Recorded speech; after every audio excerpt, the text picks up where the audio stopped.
Bonjour tout le monde, bienvenue dans cette nouvelle vidéo. Alors aujourd'hui je vais vous présenter la BMW série 3 en version 330e hybride rechargeable et en X-Drive Touring. Donc la version break qui change un petit peu de tous les SUV qu'on a l'habitude de voir. Le marché est inondé de SUV donc ça fait plaisir de voir autre chose. Sous le ciel gris, comme quoi Ajaccio en Corse il ne fait pas toujours beau. Donc je vais vous faire un tour de la voiture. Alors personnellement j'adore la couleur, je trouve que ça lui va très bien.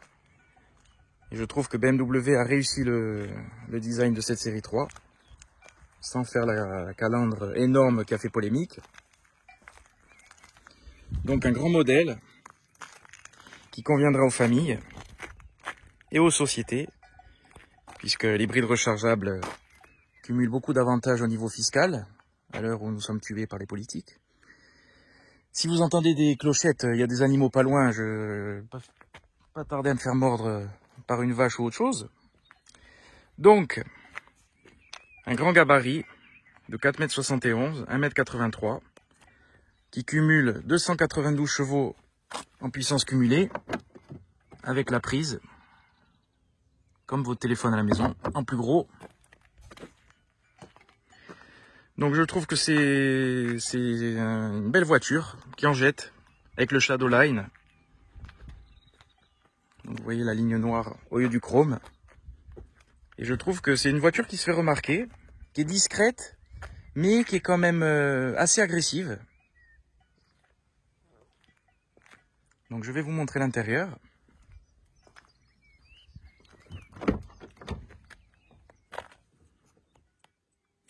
Alors au niveau de l'intérieur, personnellement je trouve qu'ils ont réussi à améliorer la planche de bord.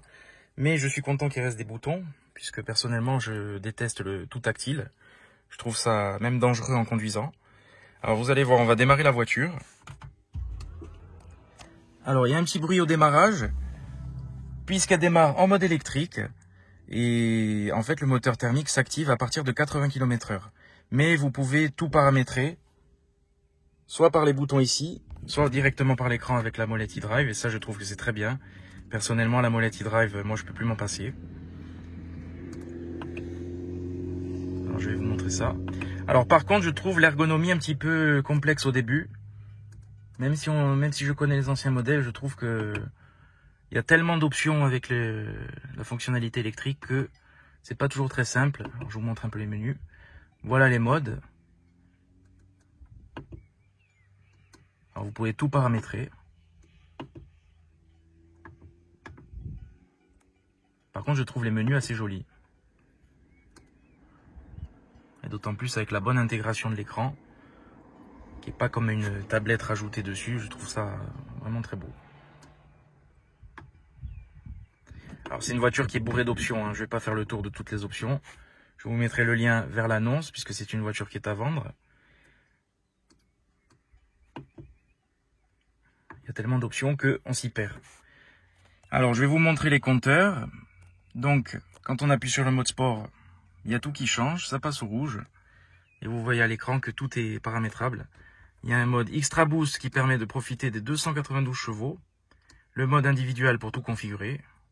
Vous allez voir, configurer individuel. Comme tout à l'heure, tout est paramétrable. Donc je vais pas parler de l'autonomie en électrique qui est de 60 km. Et pour l'avoir testé, malgré le relief, franchement c'est réel. On peut faire 60 km. Alors après, à voir dans le temps avec l'usure de la batterie, je sais pas ce que ça donnera. Mais en tout cas, BMW a été honnête sur les chiffres annoncés. Donc, je vais vous montrer le moteur. Quand même, puisqu'il y en a un, on va en profiter.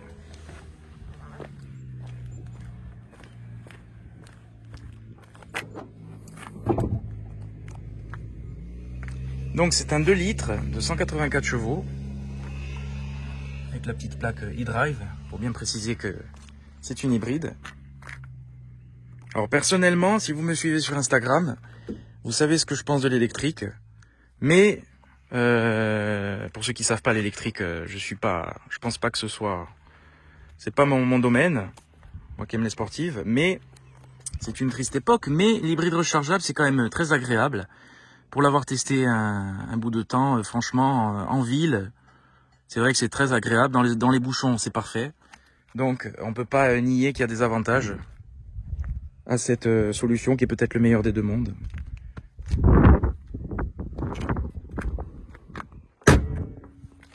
Voilà la voiture qui est très agressive. J'aime bien le dessin des phares. Alors au niveau de l'arrière, comme vous pouvez le constater, il y a beaucoup de place. C'est vraiment une voiture qui conviendra aux familles. Alors l'intérieur est quand même sombre, d'autant plus que celle-ci n'a pas le toit ouvrant, mais bon, chez les Allemandes on est habitué, avec la coudoir centrale.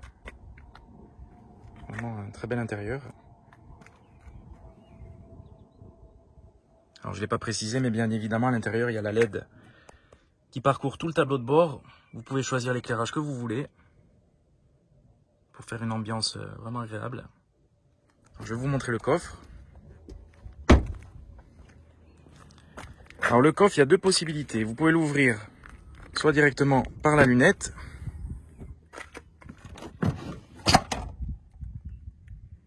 soit entièrement. Le coffre est électrique. Alors attention quand vous le fermez, de ne pas vous le prendre dans la gueule, parce que j'ai failli finir assommé à côté de la voiture l'autre jour. Donc le coffre dans cette version fait 410 litres.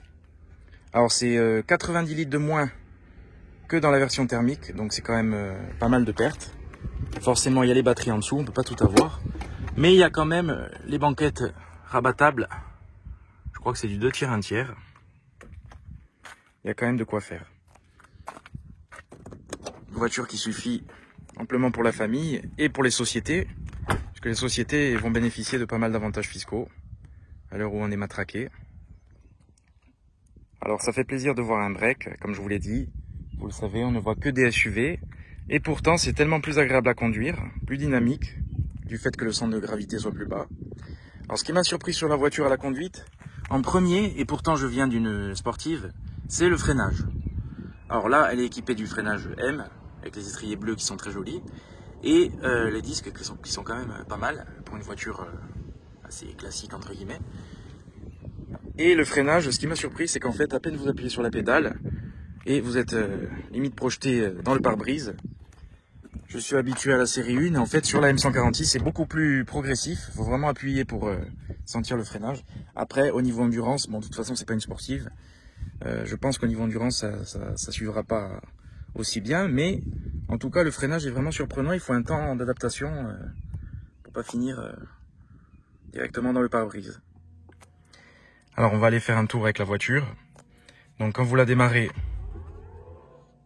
elle démarre en électrique. Le frein à main est électrique aussi. Et c'est parti.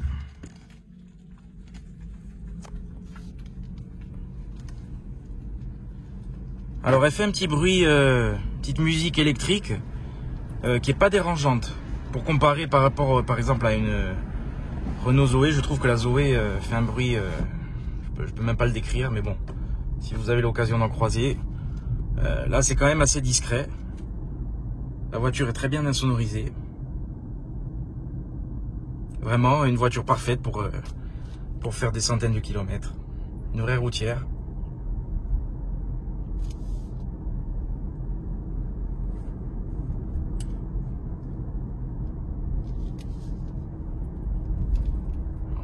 On va laisser passer la voiture petite sportive. Ou une grosse sportive même.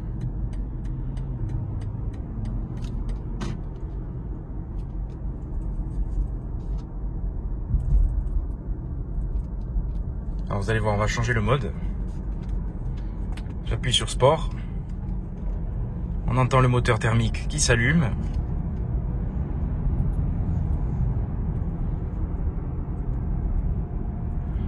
Alors le moteur thermique est quand même assez silencieux. Sauf en mode extra boost, vous allez voir, parce que ça projette du son artificiel dans les enceintes. Bon, ça, je sais ce que vous en pensez. Je pense comme vous. Mais c'est l'époque. Voilà, on est au max de la puissance, vous allez voir.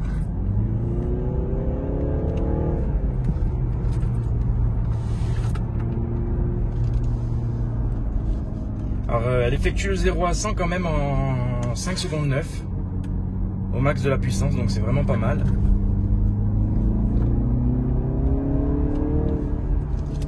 Mais à l'extérieur le son n'est pas du tout comme ça, hein, bien évidemment. On a l'impression d'avoir 600 chevaux, mais bon.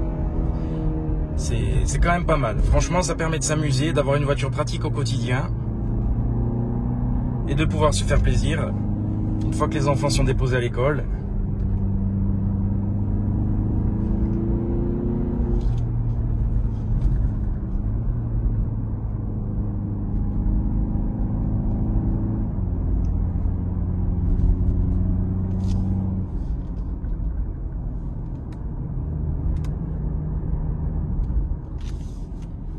Alors on sent pas trop le poids dans les virages, ça tangue un peu, c'est normal, mais c'est quand même bien contenu, hein, parce qu'elle fait quand même 2 tonnes avec les batteries, donc c'est vraiment pas mal.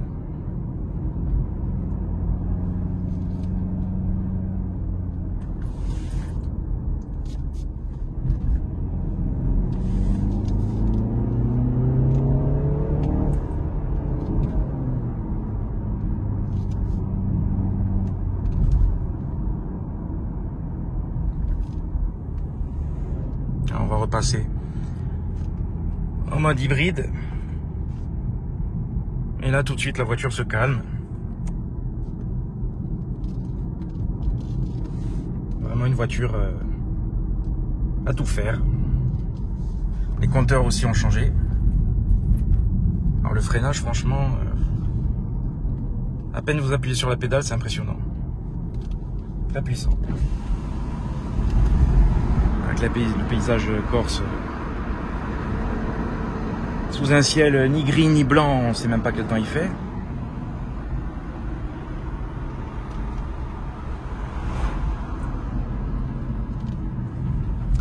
Alors c'est vrai que chez nous il y a énormément de SUV vu l'état de nos routes, mais franchement même berline, un break, dans cette version du moins, ça reste quand même très utilisable, d'autant plus en X-Drive.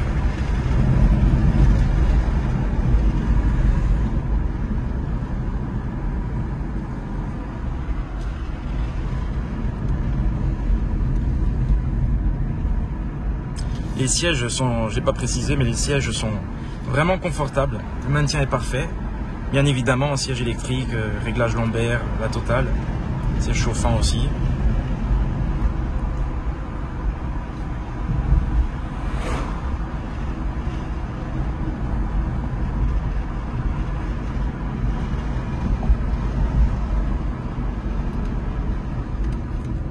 On va s'arrêter. Je vais regarder d'ailleurs les pneus pour voir quelle monte de pneus c'est. Et là par exemple elle est repassée en mode électrique tout de suite.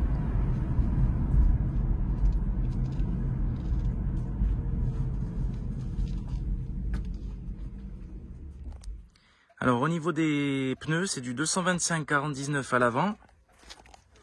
Et à l'arrière c'est pas la même monte. C'est du 255/35/19. Donc même en 19 pouces, franchement le confort est top. Voiture hyper agréable. Alors j'en profite pour vous filmer la calandre. Je sais pas si vous avez vu tout à l'heure, c'était fermé. Et comme là la voiture chauffe, du coup les clapets se sont ouverts. Donc selon si vous roulez en électrique ou pas, la calandre sera pas la même.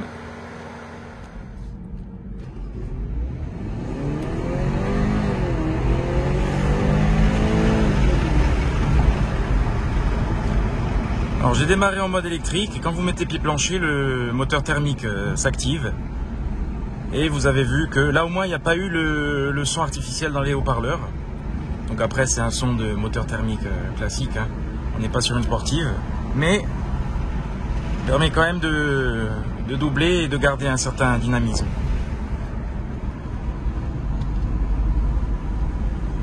Alors ce qui m'a aussi étonné, c'est que malgré le gabarit, franchement la voiture est très facile à manœuvrer, elle braque hyper bien. D'autant plus que vous allez voir, je vais vous montrer, les caméras sont d'une définition top, vraiment. Avec la caméra 360 aussi.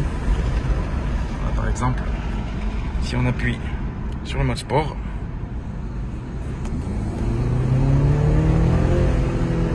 franchement, on sent l'avant qui se lève. Attention avec les routes défoncées.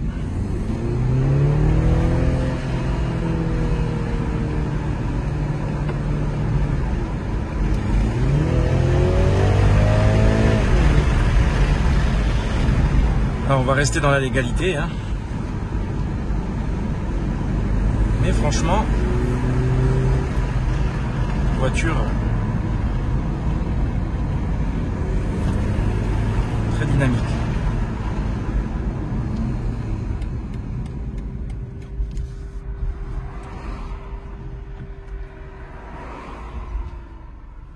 Alors je vais vous montrer, je sais pas si vous allez voir la caméra. Alors la qualité est vraiment top, hein, franchement. Caméra à l'avant aussi. On peut tout régler. Ah oui, c'est vrai qu'elle se gare automatiquement. Vue 3D. Voilà, vous pouvez voir la voiture. Alors comment on fait? Ah oui, il faut choisir en fait les points. C'est vraiment bien fait. Avec la bonne couleur quand même, hein. Ils ont bien fait les choses. Alors je voulais vous parler de ce bouton, parce qu'au début je ne savais pas trop à quoi ça correspondait, et je pensais que c'était peut-être la caméra 360 ou quelque chose du genre. Et puis en fait quand vous appuyez dessus, en fait c'est un bouton qui regroupe toutes les aides à la conduite, et l'avantage c'est que vous pouvez tout désactiver en restant appuyé 3 secondes. Et voilà, ça désactive tout d'un coup. Ça c'est bien pensé, parce que je sais qu'on est nombreux à ne pas apprécier les aides qui vous mettent un coup dans le volant, etc. Donc voilà, bien pensé de la part de BMW.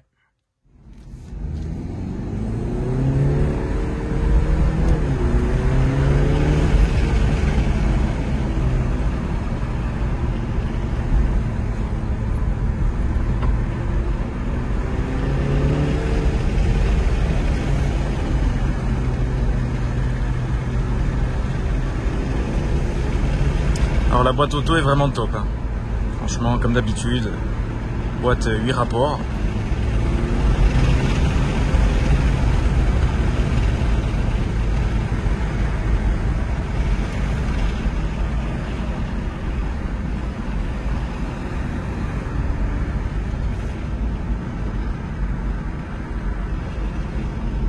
Alors vu comme elle est agréable dans cette version, je pense que en version 340i ça doit être quelque chose.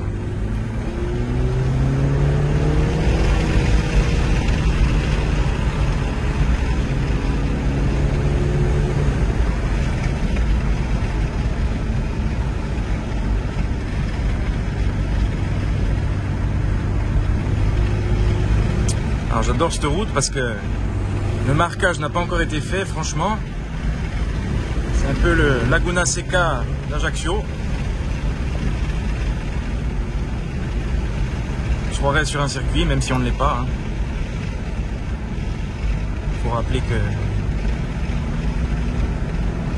la route n'est pas un jeu, c'est un plaisir.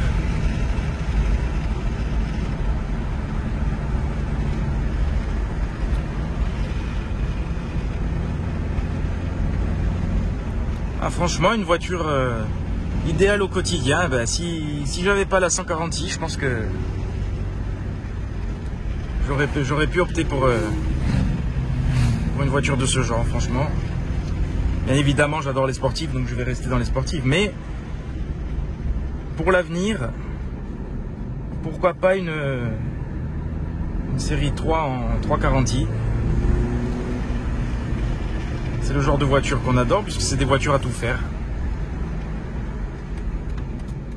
Clignotant, toujours.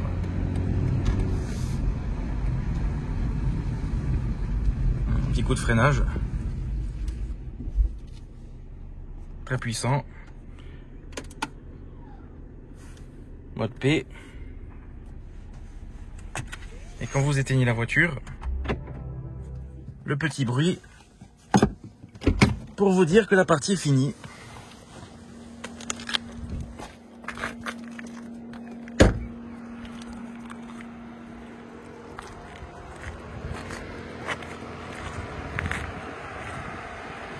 Voilà, donc merci à tous. N'hésitez pas à vous abonner. Et puis à bientôt pour de nouvelles vidéos. Et merci encore à Bernardine. À bientôt.